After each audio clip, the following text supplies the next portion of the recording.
Druxil had treated creatures with 30 rows of teeth, venom sacs that pulsed like heartbeats, and one patient that literally excreted fire when nervous.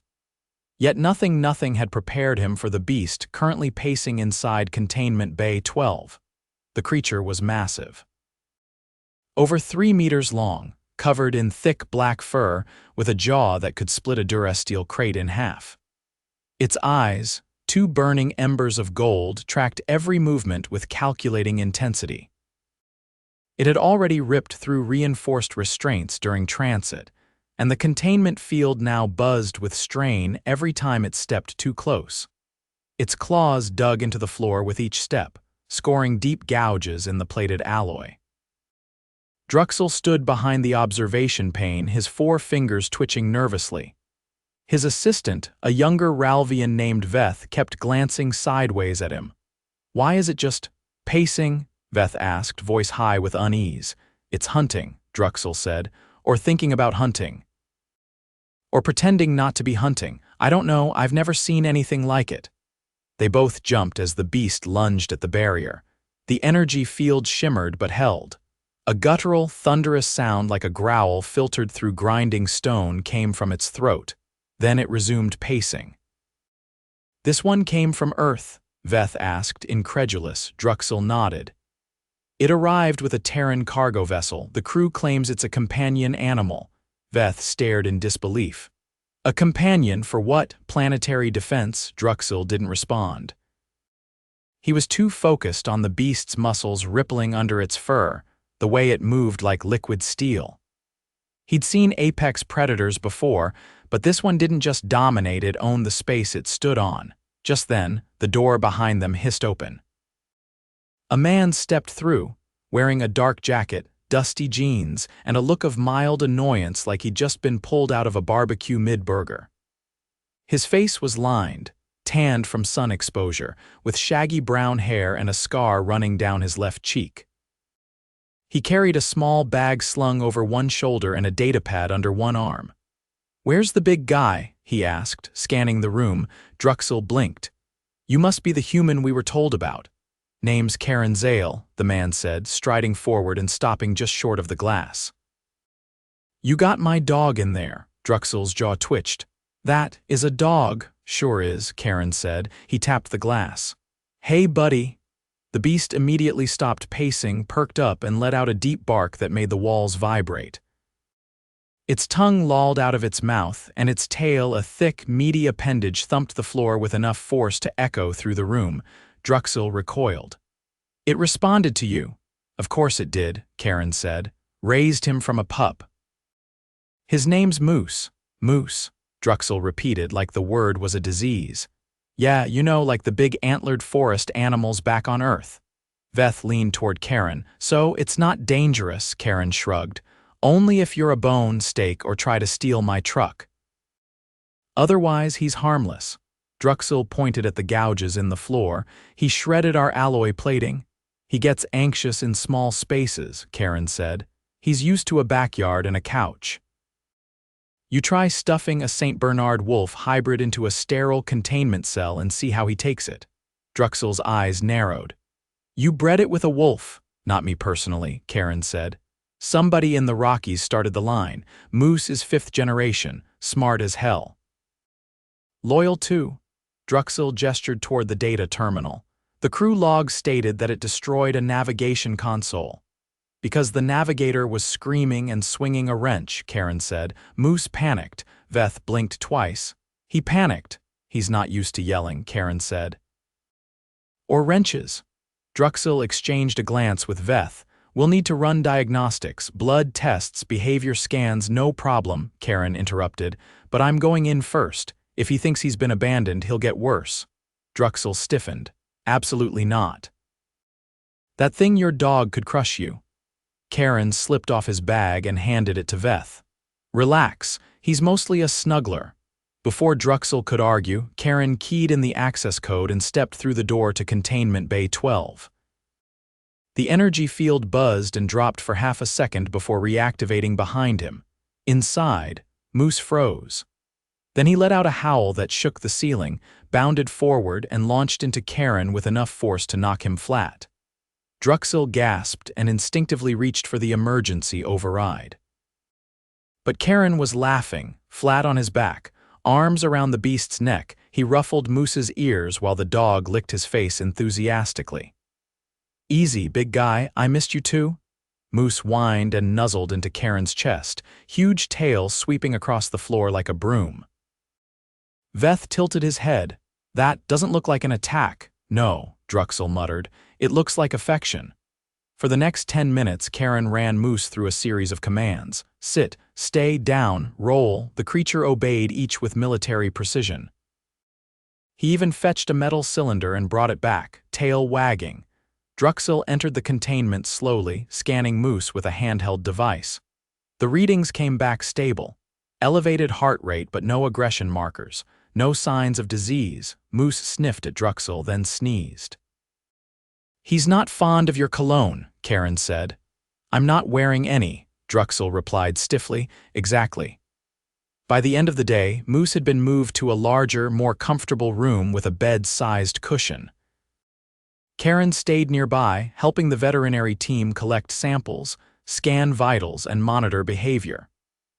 Moose endured it all with the patience of a saint, though he did swipe a sandwich from a lab technician's tray when no one was looking. That night, Druxil sat in his office, reviewing footage. The creature he'd feared as a potential biological weapon had spent the last hour playing fetch with a mop handle. He shook his head in disbelief. Veth entered, holding a datapad. "Sir, the scans came back. Moose is in perfect health. Physiology is consistent with Earth canine-wolf hybrids." Druxil looked up. "You're sure?" "Yes, sir, and behavioral assessments suggest a psychological dependency on Keiran." Druxil rubbed his forehead. "So it's not a beast, it's an overgrown house pet," Veth smiled. "And apparently it likes belly rubs," Druxil groaned. "Remind me never to judge by appearance again." Keiran stepped in, holding a coffee cup. "You know, if you guys ever want to study Earth animals, I've got a parrot back home that swears like a sailor and picks locks." Druxil stared at him. Keiran grinned. "Name's Pickles." Druxil let out a long sigh. "Of course it is." The smell of fried algae noodles drifted faintly through the corridor outside the lab, a consequence of the mess deck venting issue that engineering still hadn't fixed. Druxil ignored it. He was elbow-deep in a portable diagnostic unit, trying to recalibrate the biosensors to account for Moose's unique metabolic fluctuations. The beast's readings were throwing off the baseline for every other mammal in their database. "You know," Keiran said from the corner, where he sat cross-legged on the floor with a medical collar in his lap, "your tech would be a hell of a lot more useful if it didn't panic every time it met something outside its comfort zone." Druxil didn't look up. "The device isn't panicking. It's attempting to resolve a mismatch between expected values and actual input." "Right. Panicking." Moose was sprawled on his side between them, snoring, one hind leg twitching rhythmically. He'd torn through a vacuum-sealed protein bar earlier wrapper, and all then promptly fallen asleep on the cold tile floor as if it were a memory foam mattress. Keiran reached over and scratched behind the dog's ear. "He's dreaming about chasing something." "Probably your cleaning drone." Druxil kept his focus on the diagnostic unit. "It will take several cycles to compile a correction algorithm. Until then, every mammal scan on the ship will register as borderline hypertensive." Keiran gave a low whistle. "That'll make your morning rounds interesting." A low chime echoed from the wall panel. Veth stepped in, holding a slim vial of blood suspended in a stabilization field. "I finished the enzyme assays," he said. "No pathogens, no anomalies, but there's an odd trace of cortisol degradation. It's breaking down faster than expected." Druxil took the vial and held it to the light. "Interesting." He turned to Keiran. "What is his daily diet? Be specific." Keiran stretched out his legs and leaned back on his elbows. "Depends where we are. If we're docked, I try to get him fresh meat, beef or venison if it's available. In transit, he eats freeze-dried rations. Some human grade, some canine specific. He's not picky. Processed meat affects cortisol regulation in some Terran species, Druxil muttered. I'll run a comparative. He also eats a lot of peanut butter, Keiran added. Druxil blinked. Peanut butter? Yeah, he loves it, keeps him busy, especially during long flights. Veth looked puzzled. Is that a protein paste? It's crushed legumes, salted and emulsified. High-fat, decent protein, Keiran said. Tastes great on a spoon. Druxil shook his head slowly. You feed a biologically complex predator a dessert paste and expect stability in hormonal balance. He's not a predator in the usual sense, Keiran said. He's a family dog. Veth tilted his head. Define family in this context. Keiran was quiet for a moment. It means he's part of the pack. He eats when I eat, rests when I rest. If I'm in danger, he'll put himself between me and the threat. No hesitation. Moose snorted and rolled onto his back, paws in the air. I see, Druxil said slowly. So your species bonds with its companion animals through shared routine and proximity. And peanut butter, Keiran said. There was a knock at the open doorway and a new figure stepped in. Tall, with a translucent ridge down the center of their skull and skin that shimmered faintly blue in the overhead lights. Druxil groaned internally. It was Envoy Feral, one of the diplomatic staff. I heard we're harboring a volatile terrestrial specimen, Feral said, eyeing Moose with obvious skepticism. Keiran didn't stand. You're a bit late. He's already declared himself emperor and demanded tribute, Feral frowned. Is it dangerous? Druxil answered before Keiran had the chance. No. We've confirmed stable vitals, non-aggressive behavior, and a cooperative temperament. Feral's gaze narrowed. It destroyed part of the docking terminal. That was a reaction to environmental stress, Druxil said. Nothing targeted. Moose let out a loud yawn and rolled back onto his side. Feral stepped closer, inspecting him like one might a suspicious crate. It's larger than the standard Terran canid. Why breed it so massive? Keiran scratched his chin. Protection and companionship. They're good with kids, too. Feral's eyes widened slightly. Children are left alone with this, under supervision, Keiran said. Usually, Moose picked that moment to pass gas. Feral recoiled. It emits gas as a defense. No, Keiran said. That's just a side effect of the freeze-dried lamb bites. Druxil was trying not to laugh. He failed. Moose stood, shook himself vigorously, and ambled toward the doorway. Feral stepped out of the way quickly. Where's he going? Veth asked. Keiran stood and stretched. Bathroom. He remembers where it is. You trained him to use the sanitation module? Druxil asked, incredulous. Trained? Nah. He figured it out himself. I just showed him the button. 10 minutes later, Moose returned, tail wagging proudly. Feral had left in a hurry, muttering something about requesting psychological evaluations for the Terran crew. Druxil sat down next to the diagnostic unit and began reconfiguring its parameter thresholds. Your species is either terrifyingly advanced or blithely lucky. Keiran flopped down beside Moose and rubbed his side. Mostly just stubborn. Hours passed with quiet cooperation. Veth cataloged samples. Druxil recalibrated instruments.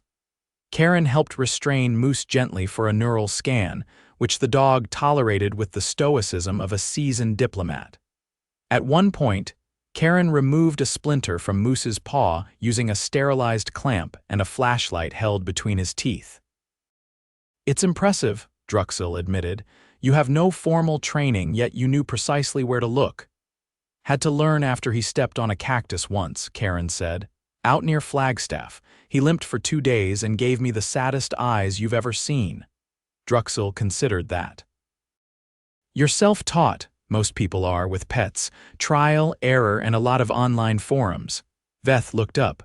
What are forums? Places where humans argue and occasionally solve problems. Later that evening, Druxil reviewed the full scan suite. Moose's brainwave patterns showed heightened activity in response to human vocal tones and familiar faces. His cardiovascular health was excellent.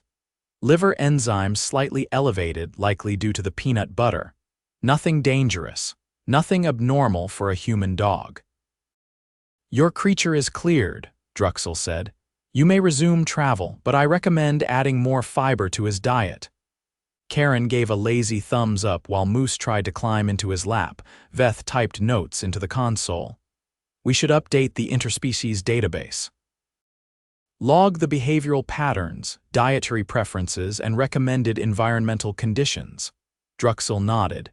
Do it, and flag the entry for high resilience and adaptive cognition. Keiran stood and slung his bag over one shoulder. You know, if you ever want to observe a cat, I've got one back home that opens doors, hides my keys, and once dialed emergency services by stepping on the wrong button. Druxil closed his eyes. No, but no cats. Keiran crouched beside the examination table, gently wrapping gauze around Moose's front paw while the dog lay calmly chewing on a piece of synthetic bone. The lab had been cleared of its more delicate instruments, replaced with sturdier equipment and a padded mat large enough for Moose to sprawl without knocking over half the room. The lighting had been dimmed slightly to accommodate Terran animal comfort protocols, and the temperature adjusted to mimic a temperate forest morning. Druxil stood beside a monitor, arms folded, watching readings scroll past. He didn't say anything for a long time. Bandage tight enough? Keiran asked without looking up. Yes, Druxil said. You applied it with appropriate pressure and evenly spaced wraps. Well, I've had practice. Moose once sliced a pad on broken glass from a greenhouse dome. Took 20 minutes to stop the bleeding. Druxil tapped the console. That's consistent with the coagulation delay we observed earlier. His clotting factor is slightly below average for Earth canids. Keiran glanced at him. So you think that's from the hybrid genes? Possibly. Or long-term diet. His system might have adjusted to synthetic proteins in a way we haven't modeled. Moose sneezed, sending a puff of dust from the synthetic bone into the air. Druxil stepped back. Does he frequently inhale particulate matter? Only if it smells like something edible. He once ate part of my uniform because it smelled like jerky. That explains the trace polymer fragments in his stool sample, Keiran grinned. Thought that was the lab gloves. No, Druxil said. Those are still intact. Veth entered the lab carrying a small container. We've completed the allergen panel. Results show a mild sensitivity to chromium, especially when oxidized. Keiran stood. That explains why he licked the wall plating in Cargo Bay 4 and then threw up. Druxil turned to him. Why didn't you report that? Because I assumed he had a stomach bug, or he ate something old from under the pilot's seat. Druxil blinked twice. You allow him in the cockpit? Only when I'm flying solo. He likes the view. Veth handed over the container. This is a topical salve for the paw. It's non-toxic and absorbs quickly. Keiran unscrewed the lid and sniffed it. Smells like pine and something citrusy. We added scent stabilizers, Veth said, to reduce stress. Terran olfactory responses are unusually strong. Keiran knelt again and rubbed a small amount into Moose's paw. The dog gave a soft huff and stretched out further, tail thumping lazily against a nearby cabinet. You know, Keiran said, I was half sure you'd try to sedate him again for this. Druxil shook his head. There's no medical indication for sedation. He's cooperative, aware, and not exhibiting any distress. Also, the last sedative dose we attempted nearly induced a paradoxical reaction. That was a wild 2 minutes, Keiran said. I thought he was going to sing. Veth looked between them. Is that common in Terran animals? No, Keiran said. Which is why it was so alarming. Druxil turned back to the monitor. We've analyzed the neural scans. His hippocampus is unusually active during rest cycles.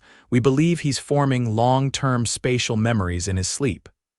Keiran stood and wiped his hands on a towel.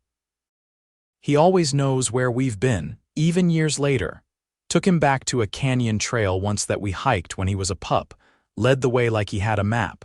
Druxil glanced at him. You underestimate the cognitive complexity of your companion. I don't underestimate him, Keiran said. I just don't expect him to file taxes. Moose stood and shook himself. Druxil flinched as fur scattered into a low orbit around the room. I will never understand why your species tolerates shedding. Because we love them more than we love clean furniture. Veth handed Druxil a small data slate. We've finished the behavioral risk assessment. There's no indication of targeted aggression, social instability, or unpredictable defense posturing. Druxil signed off on it and passed it to Keiran. You're cleared for departure. No further quarantine required. Keiran nodded. Appreciate it. Don't suppose I can get a copy of that salve? We've prepared a travel kit, Veth said.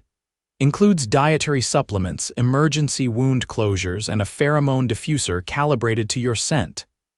Keiran raised an eyebrow. That last one's a little weird. It helps regulate his stress, Veth said, especially during atmospheric re-entry. Druxil tapped a few keys on the console. We've also updated our interspecies registry with his profile. Future visits shouldn't trigger containment protocols. Good, Keiran said.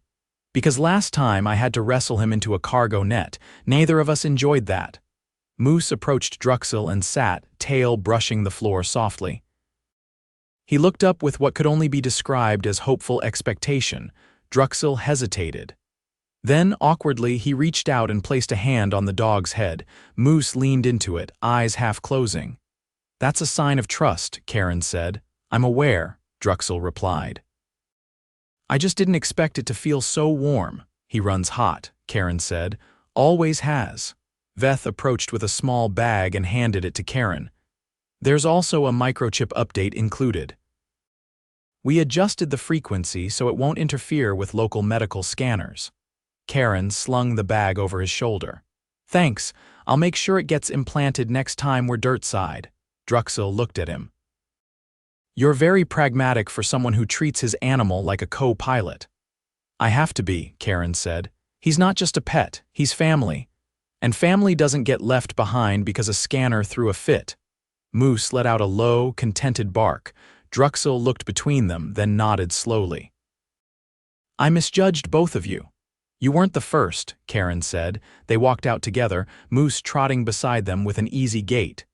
As they passed the central corridor, a group of science officers stopped what they were doing and stared. One dropped a stylus. Moose ignored them completely and paused only to sniff at a plant growing from a hydroponic wall. He sneezed once, then moved on. At the docking hatch, Keiran turned. You ever want to visit Earth, let me know. Plenty more where he came from. Druxil's eyes widened. You mean there are more like him? Thousands, Keiran said. And that's just the dogs. He tapped a few commands into the hatch panel. The doors opened with a hiss and Moose padded inside, tail wagging once before vanishing from view. Keiran followed, then paused and looked back. Thanks for taking care of him. Druxil inclined his head slightly. It was illuminating. The hatch closed. Veth stood beside Druxil, watching the small cargo vessel begin undocking procedures through the nearby viewport. You think we'll ever fully understand humans? Veth asked. No, Druxil said, but I think we'll never be bored trying. They stood in silence as the ship disappeared into the stars.